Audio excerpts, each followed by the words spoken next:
Hello, and welcome back to another Conversation for Change. In a moment, we are going to have Robert Wright, a social worker here in Halifax, come on and join us.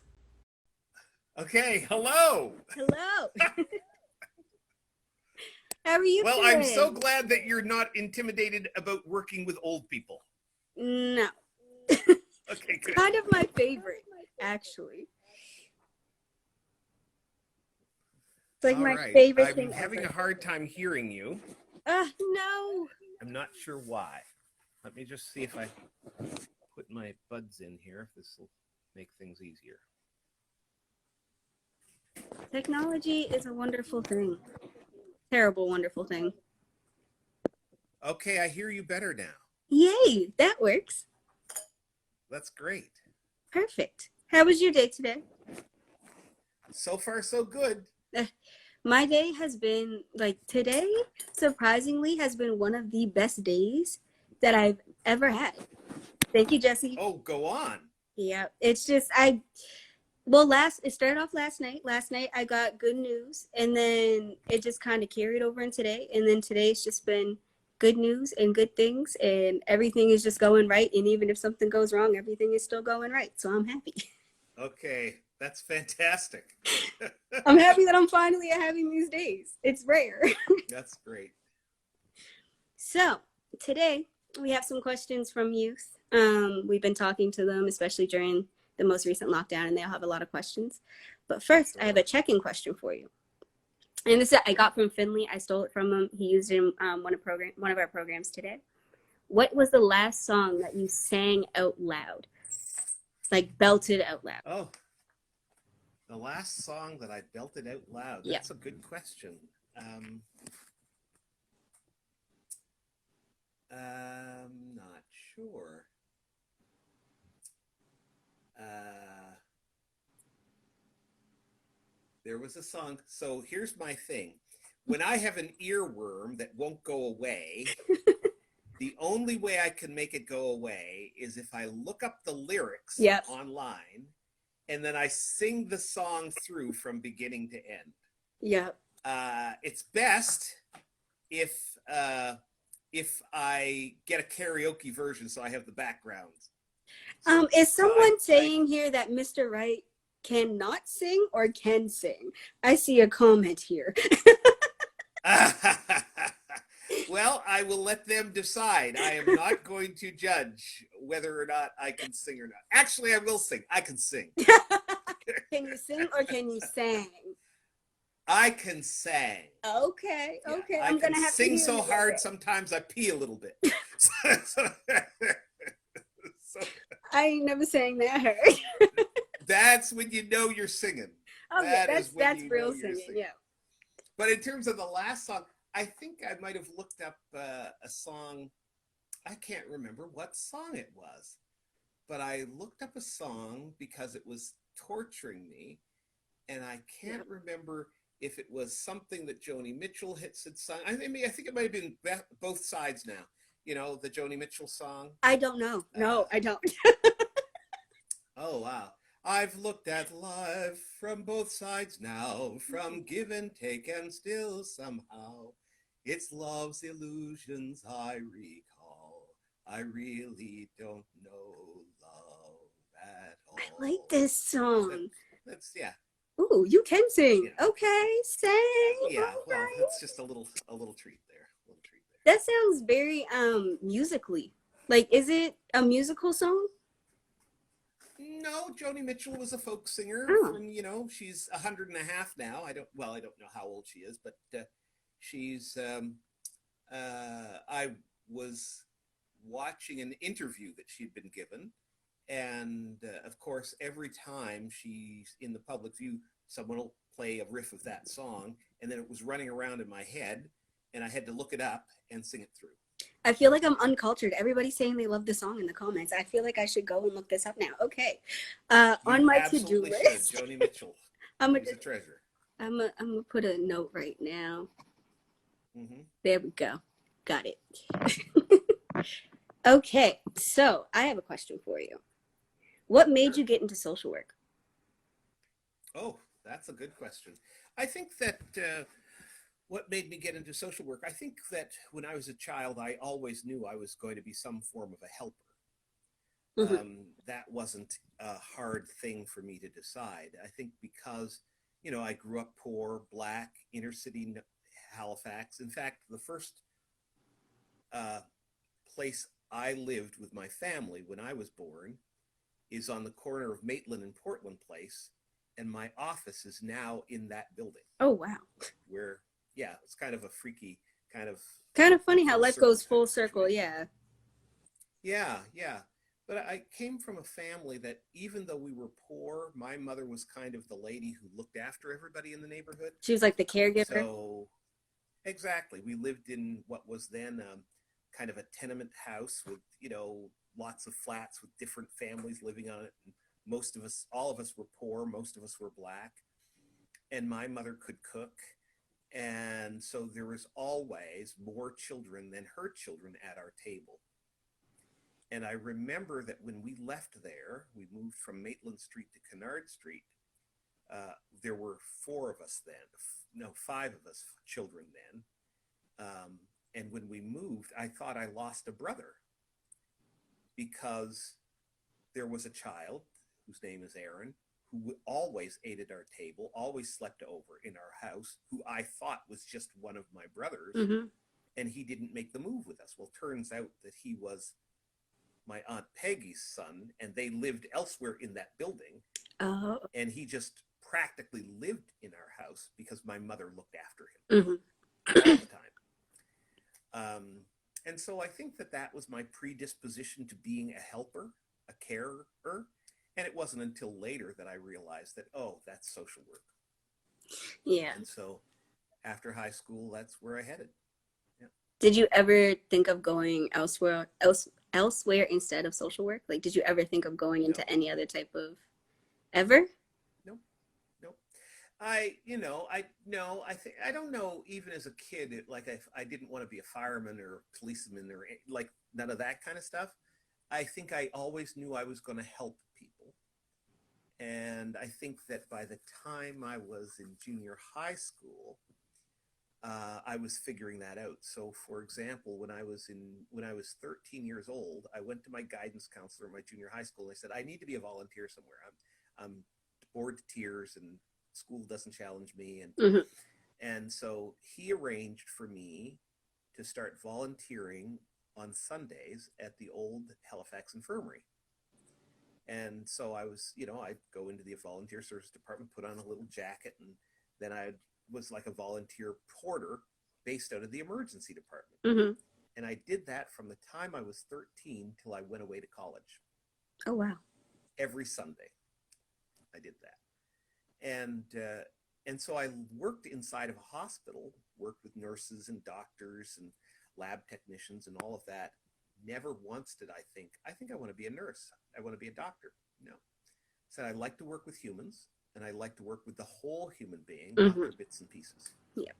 So even at one point during my undergraduate degree, when Dow Medical School was calling, they were actively trying to recruit someone who was black. I said, nope, no interest. Yeah, I was headed for social work. So speaking of police, you just did a whole program with HRP. Oh, yes. Can we talk Well, about you're well informed. I do my research. I pay attention. Yes, you do. Well, the Halifax Regional Police has developed this program called Journey to Change. Mm-hmm. And it was, I think, Superintendent Dean Simmons. It was his brainchild, actually. He's a man from the black community. His last name is Simmons. He's one of my uncles.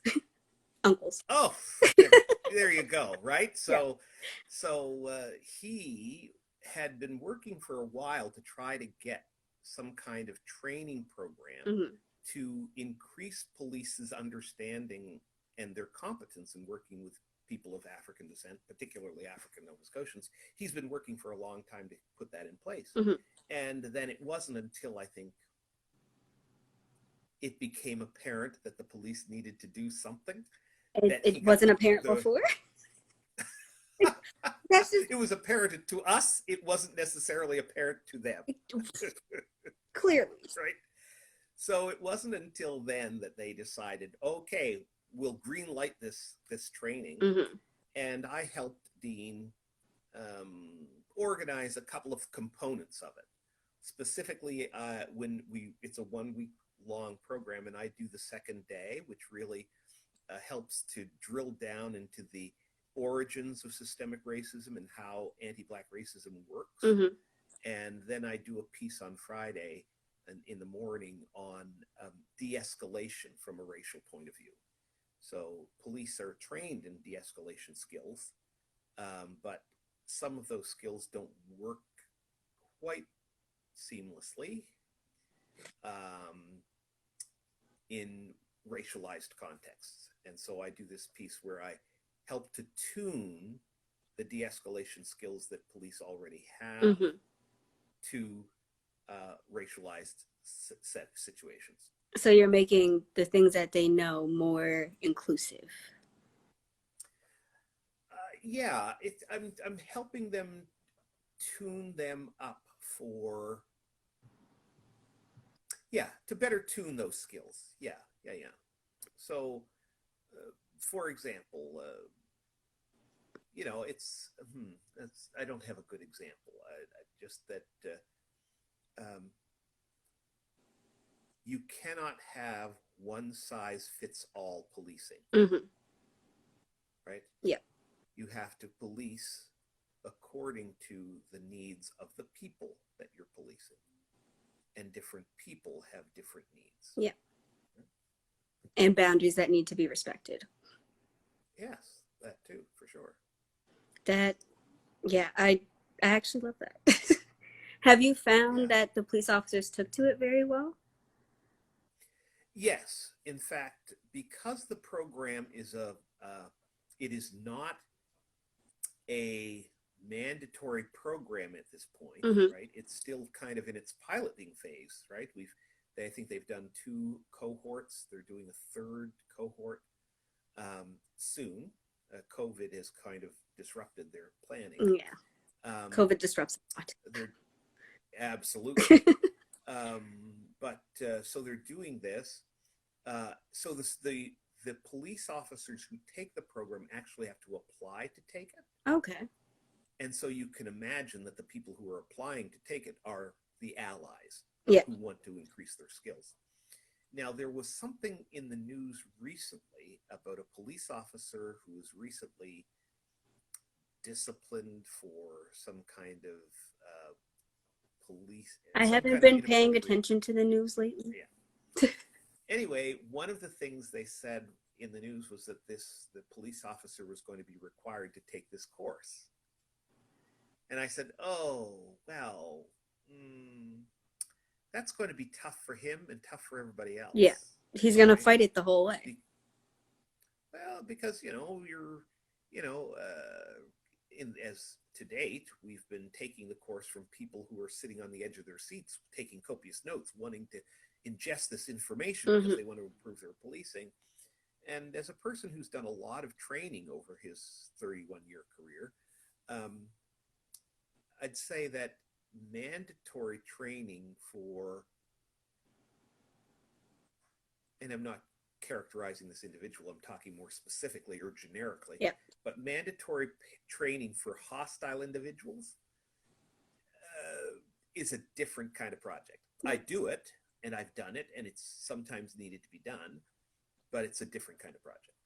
But doesn't this set it up for when it becomes mandatory training and people don't really have a choice regardless of hostility or not and bias or not? Well, I think that if you have, so for example, firearms training is mandatory training for police officers. Does anybody ever complain about it? Nope. Probably not. You're going to be a police officer, for goodness sake. Of course if you're going to carry a gun, you need to learn how to use it. A lot of people become a police officer because they want to carry a gun. Right? It's a no-brainer because you understand that this training is essential to police work.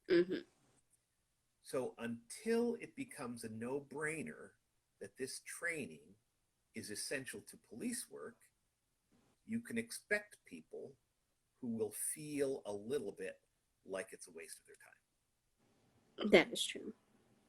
That is very true. And so if you can get enough people through the program who are enthusiastic about it and excited about it, and then come out of the program saying that was the bomb. Mm-hmm. That was, sometimes we hear this, that's the best training I've had in 20 years of policing, right?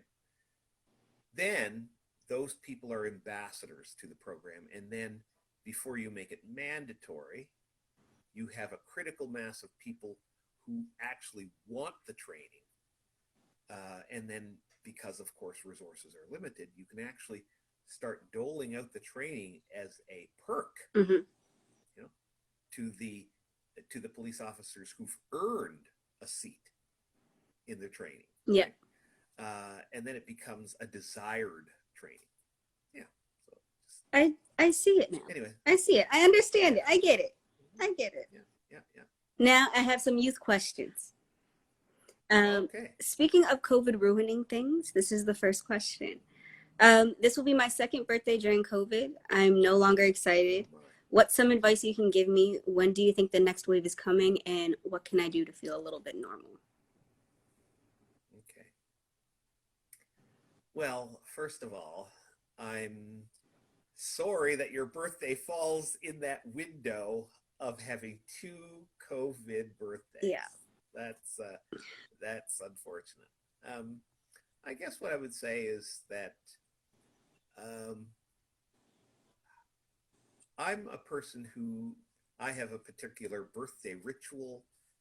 It's kind of, I spend time by myself. I'm very introspective and all that. But however your birthday ritual works, you have to celebrate the hell out of your birthday, Mm-hmm. right? The fact that you live and breathe, the fact that you're on this earth is a blessing to you, is a blessing to everybody around you, and you must be celebrated. So though COVID is making it harder, don't not celebrate. Find a way to celebrate yourself. If there's no other day that you can do that, certainly your birthday is a day to celebrate yourself. I know some people don't like their birthdays. How can people learn to like their birthdays with that? Well, I think that learning to like your birthday is really about learning to love and celebrate your presence on Earth, right? And if you unfortunately have been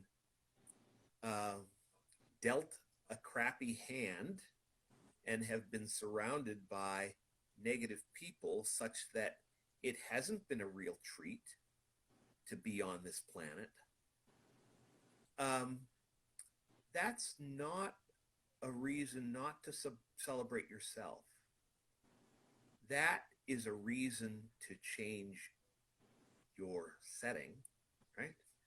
To find different people in your life, people who are happy that you're on this planet, people who naturally celebrate you all the time, who want to be around you, so that you can actually begin to learn to be happy to be here, you know? Mm-hmm. So I think that that's the solution to not liking your birthday. And then, okay, so throw yourself a birthday Zoom party. A dear friend of mine, Robin, well, actually he's one of my exes and still a dear friend of mine. Sometimes they're meant to be friends. Absolutely. Yeah. Absolutely. If you chose well, the people you partner with, you'll have a good collection of exes. Yeah. This is the trick. This is the trick. Yeah. So yeah, he threw himself a Zoom birthday party, and he just logged in at a certain time, and he stayed online for a certain time, and people popped in. It was a come and go as you birthday party, and he celebrated that way. And yeah, so it might seem a little like a little kind of self-absorbed. Oh, what kind of person, throws himself a birthday party? Mm-hmm. Well, a person who loves themselves. Yeah. And a person who loves the people in their life and loves to spend time with the people that they love and wants to give those people an opportunity to celebrate life with them. Yeah. Right? So that's not very selfish, really. It's about loving the people you're with. And loving yourself too. Absolutely. Absolutely. So I hope that's helpful. I hope, like I say, celebrate the hell out of the day. Oh, in the second parts, when do you feel the next wave is coming, and what can I do to feel a little bit normal? So I think that the next wave isn't going to be a wave. It might be a ripple, right? And the reason I say that is because for all indications are that the vaccine is working, and within a very short period of time, everybody will be eligible for a vaccine. Okay. Now, I'm not a person. So I have had my first dose of the vaccine. I'm a person who believes in vaccine. I'm a person whose physical body is robust enough. So There, I encourage everybody who can to get vaccinated. But if you're in the small percentage of people who can't be vaccinated, maybe you have really bad allergies and you're afraid of a vaccine because it might really lay you low, don't worry about that. All we need is for 80%, 85% of people to be vaccinated, and boom, we're done. So if you're in that if you're legitimately in that 15%, don't beat yourself up, because what we're working for is herd immunity, and we're reaching that. I don't know what the percentage is right now, but it's going up and up and up. wasn't it And at like 68% at one point or something like that? I'm not sure. I think with that, only 30-year-olds are now able to get the vaccine. So the majority of older people have gotten it. I know they're booking 20 and up now.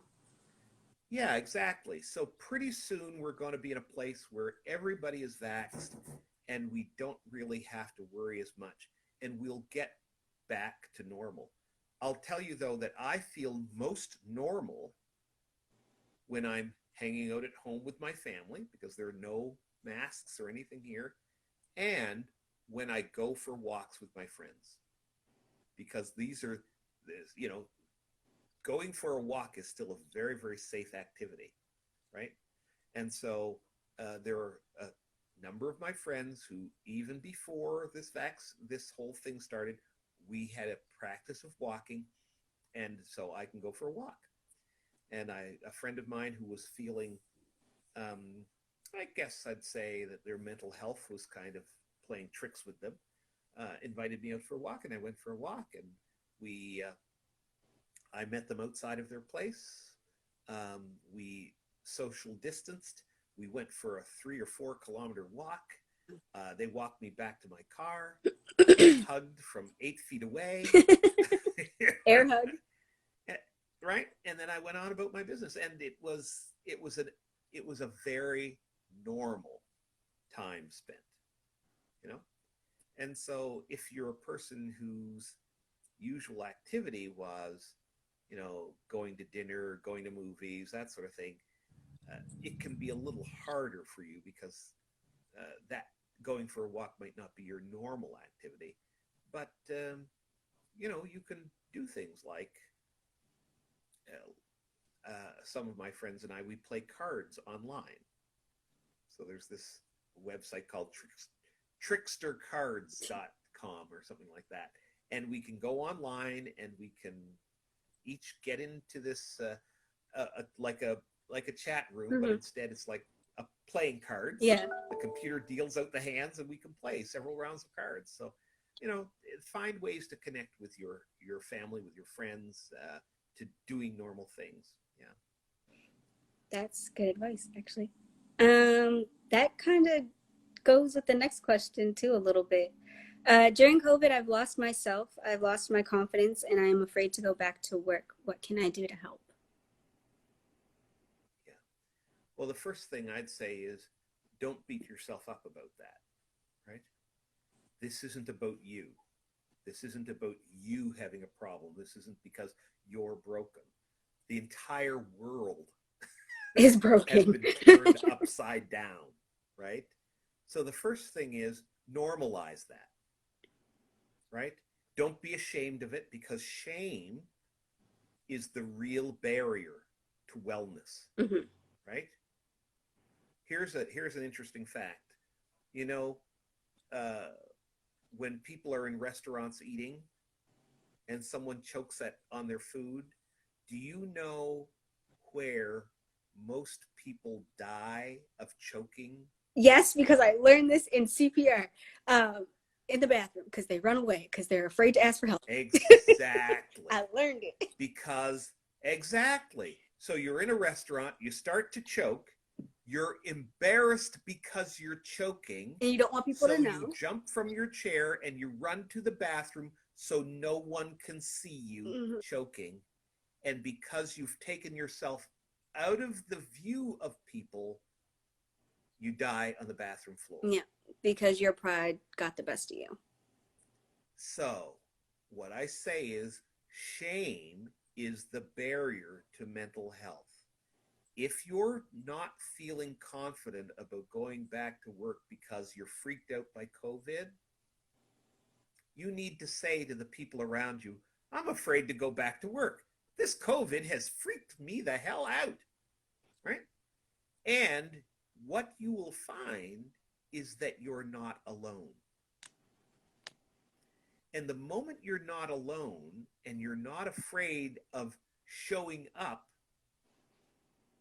if you're not ashamed of showing up and being uh, uh, lacking confidence, then you can show up and you can walk in your, hey, I'm here, but just for the record, I'm freaked out. Like, I'm not sure I can do much work today, but I'm here, but I'm freaked out. And if you just project that out there, if you just are completely honest and completely bold in that honesty, then you will get over what I say is the worst part of this, the shame of being freaked out. Mm-hmm. And once you kill the shame of being freaked out, then you will be in the place where you can deal with being freaked out, right? Mm-hmm.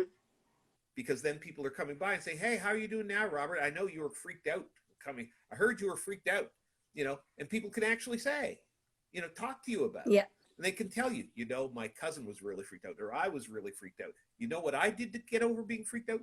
Because you didn't run to the bathroom and hide yourself. You told someone you were choking. Right? Exactly.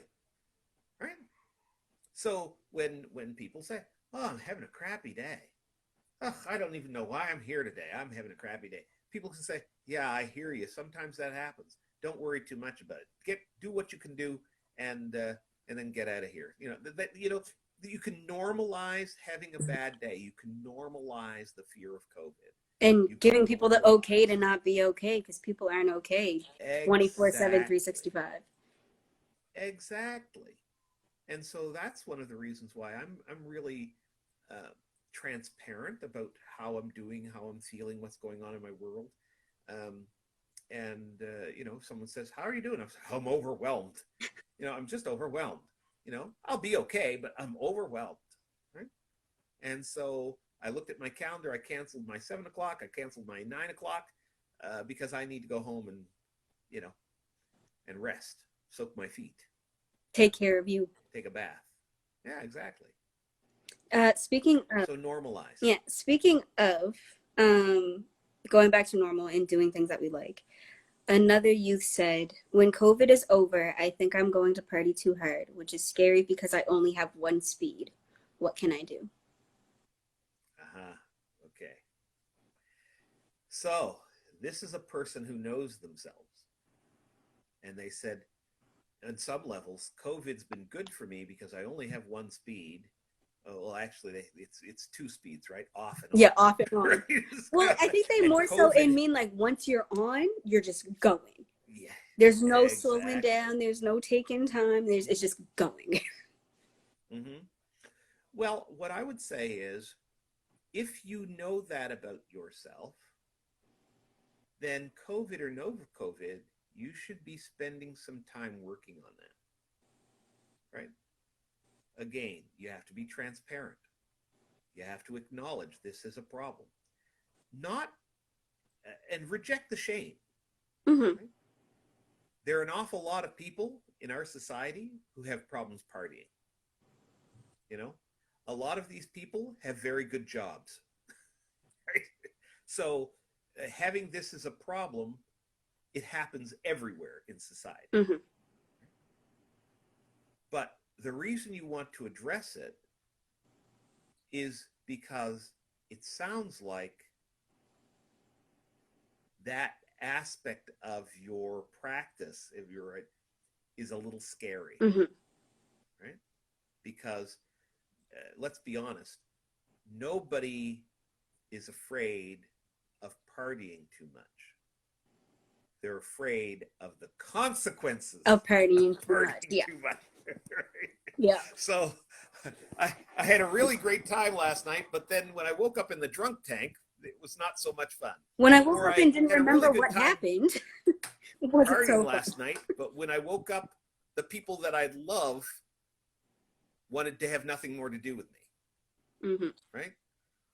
Or whatever. The car that I have invested a lot of time and energy in, I couldn't find where I'd parked it. Right? There are all kinds of the consequences. So I'd say work on that.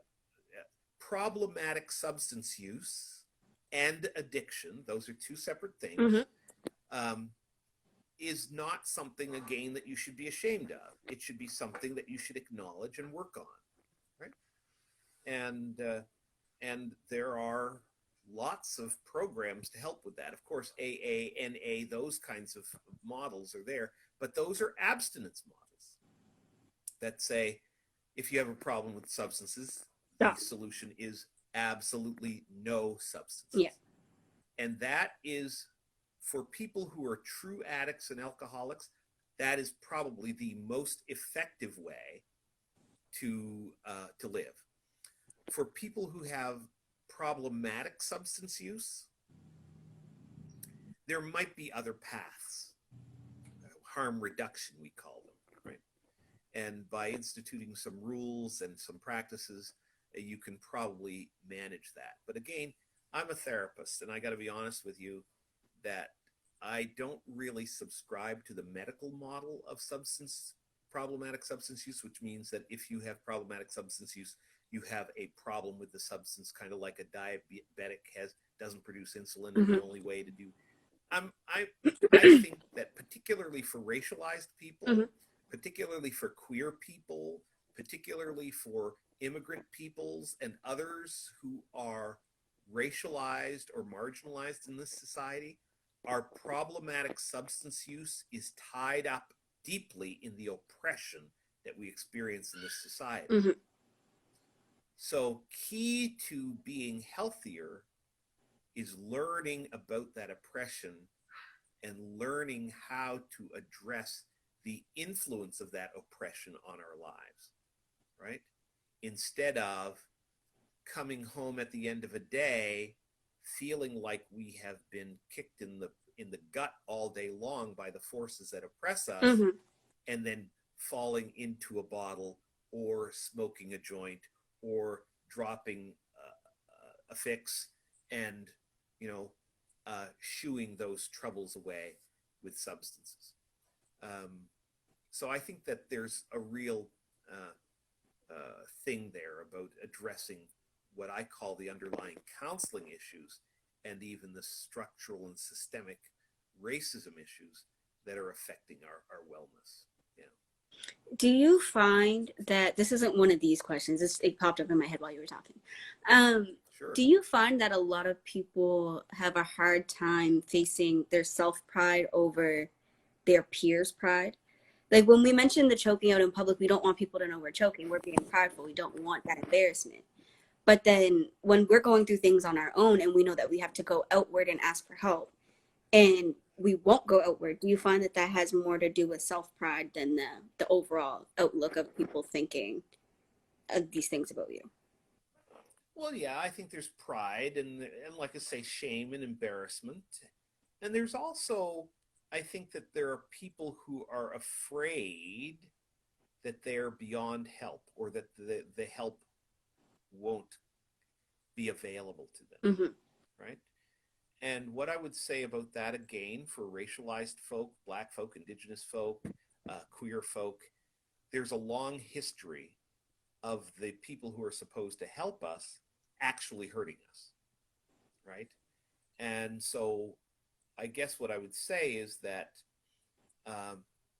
the hesitancy to ask for help is understood in those populations. The good news is, in the 21st century, there are Black mental health workers, Black nurses, Black doctors, Indigenous mental health workers and doctors and nurses, queer health workers and doctors and nurses, and the like. So you can reach out into your community and ask, where does a guy like me get help? You know, I'm a queer Black man. Yeah. Where does a guy like me get help?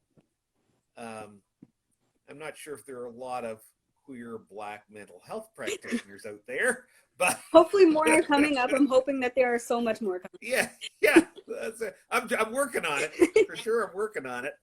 But you know, I think that there is more help than there used to be. Yeah. So even if you say, I tried reaching out for help before and this person or this system failed me, don't stop. Don't stop trying. Give it a second. Don't stop trying. Give it a second chance. Give it a third chance. Give it a fifth chance. Give it a 12th chance. Right? Yeah. There's a question in here, and it's like a general question, and it has to do with your take on therapy. But before I ask that, I'm going to have to mention, you, I'm assuming, created People's Counseling? Did you create it? That's your baby? The People's Counseling Clinic. Yeah, so I feel like that answers the question on how you feel about therapy. But also, do you want to talk a little bit about that? About how I feel about therapy generally? That, and also People's Counseling, and like where that came from, and the idea, and kind of how it was born and stuff. Well, maybe I'll say the first thing first. Okay. So how do I feel about therapy? I'm a believer in therapy. I'm such a believer in therapy, I became a therapist. Right? True. And I'm such a believer in therapy that I have had a therapist. In the last 30 years, I've had a therapist for probably 21, 22 years. Oh, wow. And the reason I didn't have a therapist for several years is because my old therapist retired. So I had a woman who was my therapist from, say, 1996 right through till about 4 or 5 years ago. Oh, wow. And she was retired when she started to be my therapist. That sucks. So she retired. When she retired, I remember I said to her, oh, my dear, I said, I don't know, what are we going to do if you retire? She said, what do you mean? I said, you know, all of your clients. She said, she laughed. She said, Robert, you've been my only client for several years now. I've just maintained my license to continue to help you. See, that's the best. So that's, right? So, and then it took me several years to find a therapist because, you know, who does Robert Wright find as a therapist? Yeah, Robert Wright. He's a therapist for Robert Wright. Exactly. So I found a therapist, and so for the last several months now, I've had a good therapist again. So what I would say about therapy is this. Therapy is like hiring someone, a professional, to help you with a job that you can't do on your own, right? And I don't know about you, but I'm handy enough around the house that I can be cheap, right? I can do a little bit of plumbing. I can do a little bit of carpentry. I can do a little bit of this. I can do a little bit of that, right? So I'm just handy enough to be cheap. So I don't call professionals, right? Except when there's a problem in the power grid in the house and I can't figure out, once I try to change the fuses and flip the switches, beyond that, I got to call somebody, right? Yeah. Yeah. Right? Hey, hello, Mr. Electrician. Yeah, there's no power in the south side of the house, and I flipped the switches and I changed the fuses, and You need to go when in can you there and come? fix something. That's what you need to do. Exactly. Now, so I don't resent having to call a specialist when it's beyond me, Mm-hmm. right? And I think the same is true with therapy, right? Most of us can get ourselves out of the bed in the morning, get ourselves showered, get ourselves off to work and so forth. But every once in a while, we'll get stuck. We'll get stuck with a particular attitude that we don't like, but we can't change. We'll get stuck in a particular relationship that we know we need to leave, but we can't. We'll get stuck, trying to figure out how to get to the next level in our work, in our life, Mm-hmm. in our relationships. And it's at those times when it's appropriate to call a therapist in the same way you call an electrician or a plumber. Now, it feels a little different because, the electrician is just mucking about with our wires and our walls.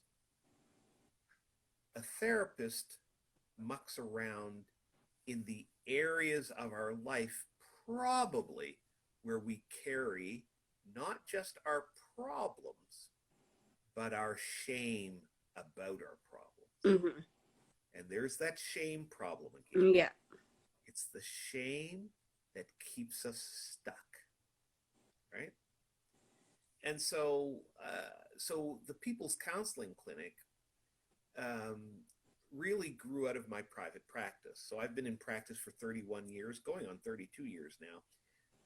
And for that entire length of time, I've had a small private practice. Sometimes it's been a big deal. Sometimes it's been a little deal, depending upon what my day job was. But over the last 10 or 11 years, I've been building my private practice, doing more and more work in my private practice because I gave up my day job. I used to work for the provincial government. Mm-hmm. And then I started getting contracts. My first contract was from the Department of Health to run a treatment program called Man Talk that I run. It's a program for male identified victims of sexual abuse. I've heard of. Mm-hmm. Yeah. So it's really about, like I say, it's about my realization that in my entire career, nobody has helped the boys and the men who were sexually abused. Even girls, only report about a third of the sexual assaults. It's because they don't get convicted. They either get told to be chewed up and spit out in court, or there's not enough evidence. Exactly. But even if the police can't do anything, you could at least seek help to help your own mental health around these things. But there was no mental health for boys and men. So I created that program out of my private practice. And then after a while, it got some funding from the Department of Health. So I don't really like to take grant money and put it in my personal accounts. So I had to get my accountant to set up a trust account for those monies. And the more monies that started coming in, the more I realized, oh gosh, I'm really running a nonprofit, right? So I decided what I needed to do was to formally establish a nonprofit and take all of the work that I was doing in my private practice and put it in the nonprofit. So that's my individual counseling work, the clinical assessment work that I was doing, the teaching work that I was doing because I supervise and train therapists. And I've been doing that since 1997. I've been supervising social workers and counselors and therapists. And so the People's Counseling Clinic is a nonprofit, community-based, pro bono mental health clinic that is designed to serve those people who are most challenging to serve. So street-affected folk, racialized folk, queer folk, people who suffer from trauma, those are the folk that we really work with. And we probably have, in addition to the groups that we run, and in addition to some of the contract assessments that we do for the courts, both in terms of the domestic violence court and the criminal courts and the family courts, we probably at any given time have a pro bono caseload of about 80 clients that we see, that we provide therapy to completely for free. Yeah. And that's open to anybody in Nova Scotia or HRM? Like, who is it open to? Well, we're based in Halifax, and so it's really based on um, mostly for people who are in HRM. But with COVID, we took our treatment groups, for example, and put all of those online. And now all the individual therapy work that we do on Zoom as well. And so we have clients who are in other jurisdictions outside of HRM. And even the treatment group that we run for male identified victims, even before we went virtual, we had people commuting from the Valley and from Cape Breton to attend that group twice a month. Oh, wow. Yeah. That's a long commute. And well, if you're a man who was sexually abused as a child, it's worth it. Don't get me wrong. It is worth it. Lost just about everything. Yeah, it is worth it. But that is a long commute. Well, you've got to think about it. What it means is that there's no one providing that service for men between Sydney and Halifax. And it's needed. Obviously, if we have people coming from there, it's mandatory and it's needed, and it should be wider spread and more accessible. So our next Love Nation question, it has to do with family. So it says, my family and I butt heads a lot. Since the most recent lockdown, things have been said, and we don't know if they can be repaired. How can we start to repair our family and prepare to get back to normal?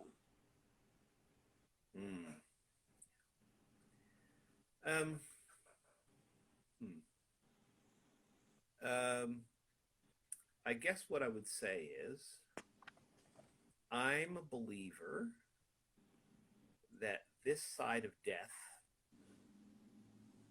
any relationship can be repaired. Okay.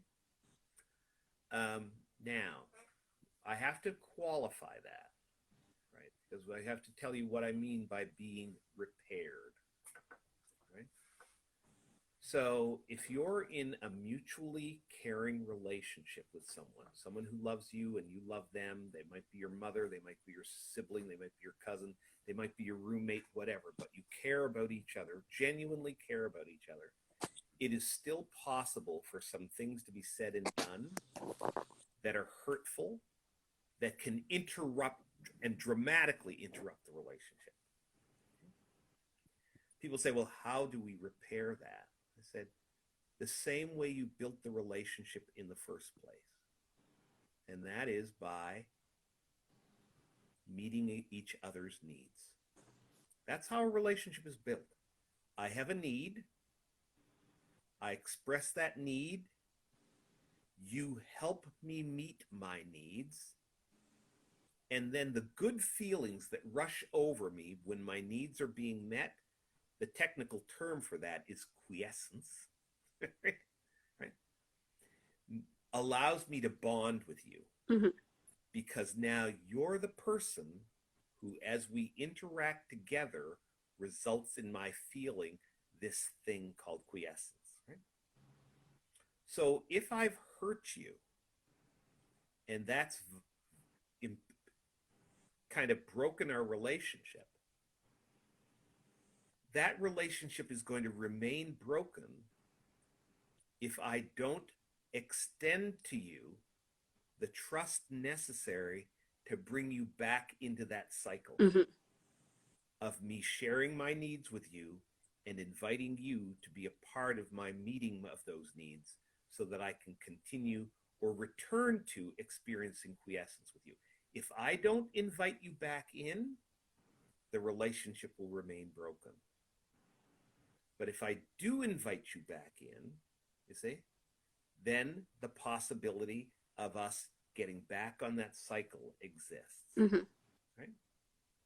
Now, I qualify this by saying there are some people whom we love and who profess to love us, who we should not invite into the cycle of meeting our needs.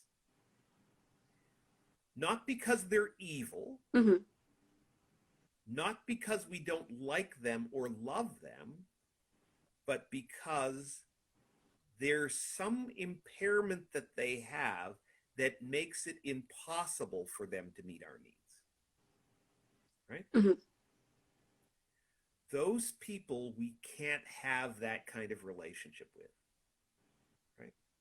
So, for example, if you were in a relationship with someone, an intimate relationship with someone, and they hurt you repeatedly, and every time you've extended to them, okay, I love you, please return to this care circle with me where our needs we mutually express and we meet each other's needs. Every time you've done that, they've hurt you. Mm-hmm.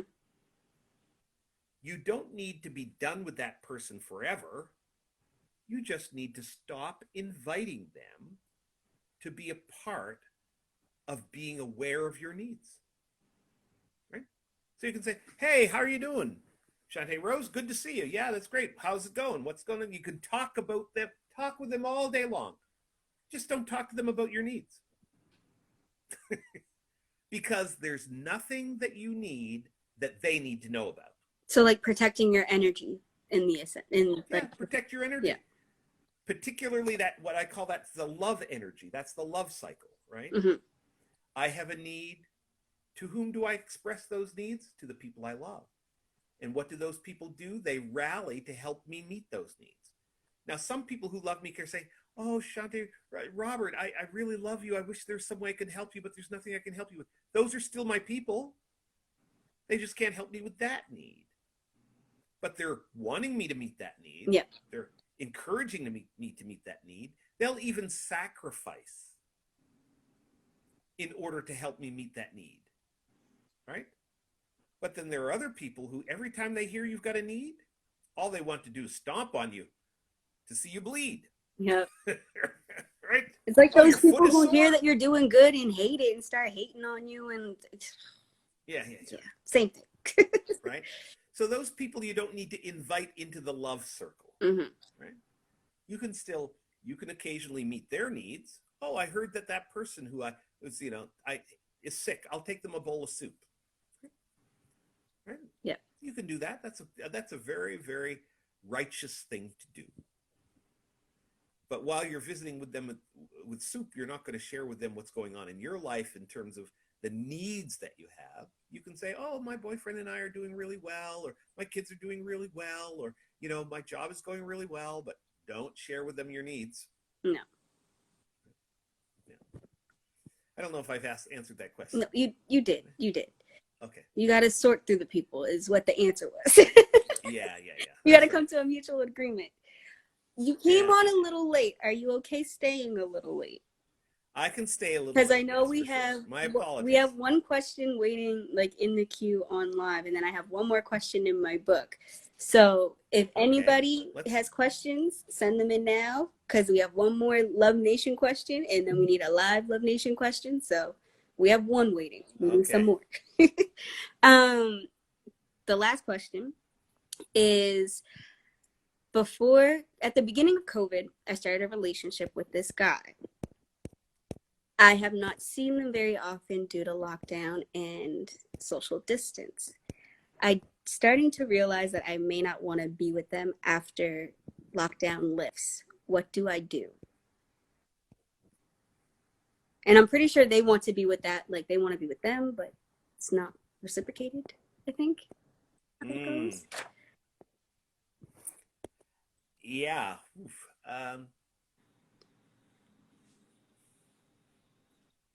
There's this song that Judy Garland sang on The Tonight Show once, a very long time ago. It's a very, very sad song. Of course, she was in a very sad state of her life. The song is After the Holidays. It's very, please stay with me till after the holidays. Oh, wow. You know, that's and really it's a song sad. about, it's very sad. It's about, Christmas is coming. I can feel you're trying to break up with me, but please stay with me because I don't want to be alone until after the holidays, because I don't think, I could handle you breaking up with me before the holidays. So it's a very, very, very sad song, and sung only the way Judy Garland could sing a sad song. And this is what makes it reminds me of this song, right? So you've hung in there and you've continued to stay in the relationship during COVID because, hey, who wants to break up with someone during COVID? That would be that would be an ass move. but If we're going to be honest, that would be an ass move. Yeah, well, and I won't judge it, but yeah, it would be kind of an ass move. I will judge right now. I will. But now that you can see the COVID lifting, you can say, I could tolerate this person when all we could do was Skype or Zoom or Instagram or, Facebook Live. But now that the COVID is lifting, I don't know if this is the person I want to spend my days with. I would say the only way to do that is to be honest, and to be honest in a way that doesn't make promises that you don't want to keep. How we sometimes do that look, I'm really not feeling us anymore, but we can be friends, when what you really mean is, I hope never to see or hear from you again. Yeah. So don't make a promise you're not really interested in keeping. Right. Mm-hmm. And if you're going to shift that relationship, right, you have to kind of decide what the new relationship is going to be like. Sometimes people take a break. Yeah. A hard break. Like, let's not talk to each other for the next month, just to give ourselves some space away from each other, the way the relationship was until the way the relationship is. I'm not a person with hard and fast rules about that, because I think that every person is different, right? And some people can dial down their relationships gradually after announcing that a relationship is over, and other people's need to make a hard break and give themselves a month, 3 months. So I know some people who give themselves 6 months before they have contact with that person again. But I guess, so in terms of the answer, how do you? I think that that's a big question that would require some conversation. But if the question is, do I? The answer is yes. Yes, it is legitimate to announce to your COVID boyfriend or girlfriend or COVID partner, COVID situationship, COVID whatever. Yeah, exactly. A situationship, yeah. That it's coming to an end. And just like COVID, when we you are do doing that. Yeah, and announce what you need. Right? Yes, this relationship is over, and I think what I need is for us, blah, blah, blah, blah, blah, whatever. You announce what you need. If you announce what you need, it's appropriate for the other person to be able to announce what they need. But I just say, be careful about making promises that you're really not able to make. Right? So if someone says, oh yeah, but could we get together regularly to cuddle? If you're like, oh, I don't think so. I can't go from being your partner to being your cuddle buddy. It's not something I can do. Like, that's we don't have that level of restrictions with it, like, between us. We can't. No, that's not a good idea. Exactly. So it's but in order to do that, and this is, I think, where the issue is sometimes, many of us don't know what we want and need. Right? And some of us who do know what we want and need don't have skills in no COVID cuddles. Yeah, I see that. No COVID cuddles. Exactly. Exactly. But some of us, so some of us don't know what we want or need. Mm-hmm. Some of us who do know what we want or need don't know how to communicate what we want or need, right? And I think that if you fall into either of those categories, it might be time to call the plumber, right? It might be time to call a therapist for a session or two and say, I was listening to this Instagram live thing, and I figured out I don't know what I know or need in relationships. And he suggested I call a therapist just to work that out. Instagram Like, I'm not told broken. me to call a therapist. Yeah, I'm not broken. I'm not a hot mess. There's just a thing happening in my house that needs a little expert attention. So I'm calling the therapist, come in, just check in on that question. What do I need in these relationships? What do I want? What do I need in a relationship? Because as I think about it, that's probably why my relationships have been a hot mess, because I go into them not really knowing what I want or need, or not being able to communicate what I want or need. And then the people I'm in the relationship with fail me miserably. Mm-hmm. And then I'm a hot mess and I got to get out, right? So I think that, so I think that there's some value to spending some time thinking about, what do I want? What do I need? As a therapist, do you believe in and support learning what your love language is? You know, I know a little bit about love languages. I'm not sure if I know what my love language is. I know what mine is. You know, mine's two. I have two. Oh, yeah? Yeah. My top two are receiving gifts and quality time. I like to get stuff and spend time with people. If I'm all up in your space, I'm happy. If you bring me chocolate, I'm even happier. Okay, very good. Okay, so for the Love Nation and others, know this about Shawntay Rose. Bring me roses and chocolates. I like sunflowers and roses. It doesn't matter what color. And I am not opposed to any type of chocolate. I'm willing to try everything. I can't have peanuts though. Can't have peanuts. But everything else, game. But you know what the love language really is? Again, it's the love cycle, right? Mm-hmm. Needs, expression of needs, meeting the needs. Your love language is about how you need the people in your world to express love to you. Mm-hmm. Right? That's all it is. And there are people who, part of the problem is, like I have a native language that is my love language, mm-hmm. if we want to use that language, and you have a love language. Yeah. Right? Now, if I spoke Tagalog and you spoke Swahili exclusively, and we wanted to be in a relationship, common sense would tell us that we each need to learn something about the other's relationship, mm-hmm. Or language. We need to figure out what makes each other happy. We need to learn each other's language in order to do that. I can't say, well, I want to be in a relationship with you, but I don't want to speak any of your language. Right? That would be a selfish position to take. Well, love languages are the same way. Mm-hmm. Well, you should know I love you. I do the thing that I do to express love. That's what you do, but it's not what I need. And exactly. Yeah. But I'm not speaking your language. Yeah. I'm speaking my language to you. Exactly. And expecting you to pick it up and understand to learn my language.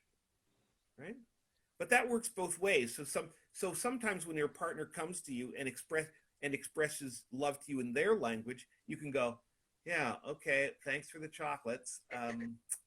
I really don't like it when people give me things because I'm a minimalist and I don't like things, and the things that I want, I really like to get myself, because part of the process of getting, but at that moment I have to check myself, but I say, you know, Shawntay Rose she's a giver and receiver, so this is her expressing love to me. So okay, it's like I appreciate this, but this is how. Exactly. Yeah. Exactly. Yeah. And then we can take those chocolates and regift them back to our lover. Yeah. Or thank you for giving me these. Or maybe now I want to share them with you. Yeah, or maybe when you're sitting in bed and you're like, remember that chocolate you bought me? How about you take half of it and I'll take the other half? There you go. Compromise. We both So win. I think that love languages. So what are there 4 love languages? I think there's 5. 4 So or 5? there's receiving 5. gifts, quality time, words of affirmation, Words. Words of affirmation, Physical touch. yeah, physical touch, and acts of kindness. Acts of kindness. Yeah.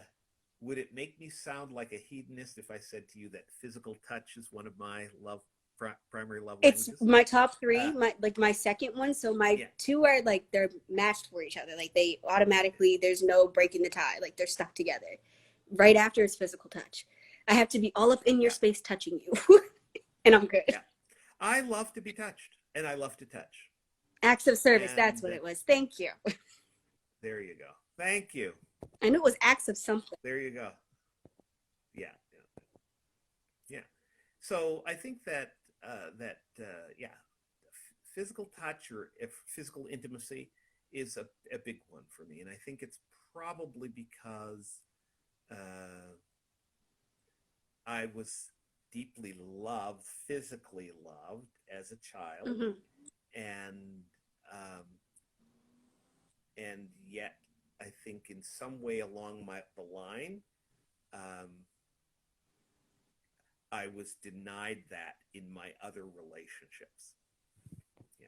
So now it's mandatory in every other relationship. Mandatory. Yeah, mine, I think I was given a lot of attention as a child, and then I kind of like lost some as I got older. And in relationships in the past, I had a bunch of attention and then it was gone. So now it's like mandatory for me to get attention. And it's terrible because I'm a very grown adult and I expect attention like I'm an 8-year-old. But it's how I need to be loved. It just, I need to know that you care and love me. So it's just, yeah. And it's okay to be an 8-year-old with the person who loves you. Yeah. Because you're allowed to be. They're supposed to make you feel like an 8-year-old. Exactly. Don't try that at work. No. Okay, so we have a question. Did that put it up on the screen? Yes, it did. Ah, look at me, technology. Wow. What do you need most to do the work you do? Ooh, that is a good question. I need to be surrounded by people who are also in the work, whose passion and commitment to the work is also genuine and deep. I think that I don't need money. When I started the Man Talk group, for example, I said, "Oh, this is great. I'll add this to my private practice, and I'll charge people to come to this group." And and then I realized, oh, the people who need this group don't have money. Mm-hmm. So I said, okay, I'll just run it with no money. And so I did, and the group was a hit. People came out. People loved the group. It's been running nonstop since 2011. And the money kind of worked itself out, right? But I don't think I could do the group if I didn't have,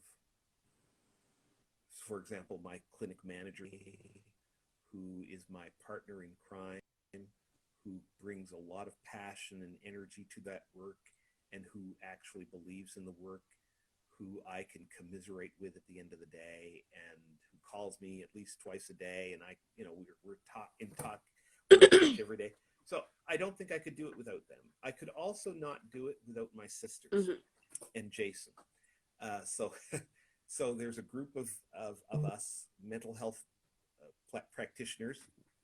We're all Black except one of our sisters, who is the mother of a Black child. So she's family.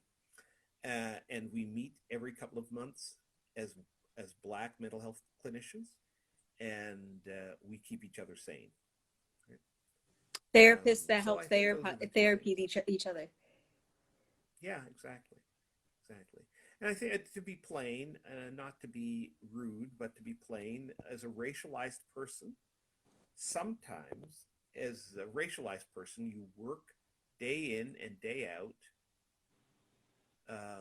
with white people. Mm-hmm. And I'm not talking about my white clients. I'm talking about government officials and funders and people who lead other agencies. And at the end of the day, you can sometimes just be burned out. A friend of mine calls it white burnout. And you need to reconnect to the conversations that are really resident with your identity, and to be chill in that space with people who you can feel racially safe with is very important. Okay, so I kept you longer than I was supposed to. Before we're done, do you have any questions for me? I just think this is fantastic. This is the first time that I've done an Instagram Live, and I've looked to see the people who were present, and I'm not quite sure how to do. Oh, there we go. So I think I know many of the people who have joined on here. So it's great to see each face, and I've enjoyed receiving all the love from folk. So thanks for the hearts. Thanks for the comments. It's been great. And Shawntay Rose, I'm going to have to follow you now on Instagram. And I have one more question for you before we leave. I have one more question before we leave, though. Sure. If you could pick one animal that represents who you are, what would it be? Oh, that's great. If I had one animal that I could,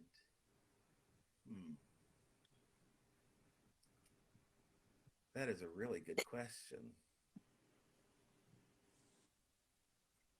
I'd have to say that the animal that I reference most is a wolf. And I think that because I'm always in therapy, when people are talking about being lonely or whatever, I say, look, being lonely is normal because as human beings, we are pack animals. We are more like wolves than we are like cougars. I spent a lot of time in the woods. Wolves and coyotes are pack animals. Cougars are solitary creatures, so you'll only see them in the woods alone or with a cub that they're just waiting to kick out of the nest, right? Fits the baritone. There's the wolf. Thanks for that. And so I say, I'm a wolf. I'm a pack animal. I love my pack. Mm-hmm. I collect my pack. I adopt people in quite readily, and then I invest in them a lot of love and care. Yeah. I read something about wolves that when they travel in a line. I've seen that, and they have their weakest up front and their strongest in the back. Exactly. Yeah. So the weakest and the elderly are up front, and that way the pack will never set a pace that is faster than their weakest member. That way they're always protected and they're always together. Exactly. And their warriors stay in the back to watch everybody's back. Exactly. So when I think about being an animal, I'd say, let me be a wolf and let me be a den mother. You know? I can see it. I can sense it and I can see it. Yeah. Well, thank you, Robert. Thank you for joining Love Nation and coming on to this live. Thank you, Love Nation. This very quarantined live. Yes. From our comfy homes. Yes. And I hope that you will come back and talk to me again in the future. Finley, I would love an invitation. Finley wants to know who your next conversation is before we leave. With what is my next conversation? No, who is your next conversation? Not what. Who? Who are you talking to next? Yep.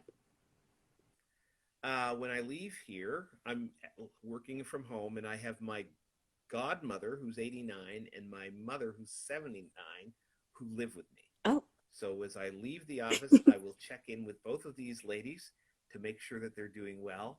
I had to leave them at the tail end of supper to come join me. So I need to make sure that they enjoyed their supper and their dessert. I made blueberry grunt for dessert tonight. Yeah. With vanilla ice cream. And so I'll check in with them. So they are my next conversation. Perfect. Thank you, everybody, for tuning into our live. As always, we love you. And if you would like to keep up with all of our conversation, please follow us on all social media platforms at Love Nova Scotia and our website, www.lovenovascotia.ca. I'll see you guys next month, actually. See ya. And have fun during COVID. Stay sane and be positive. Yes. Okay, see you, Robert. Have a good night. Bye for now. Bye.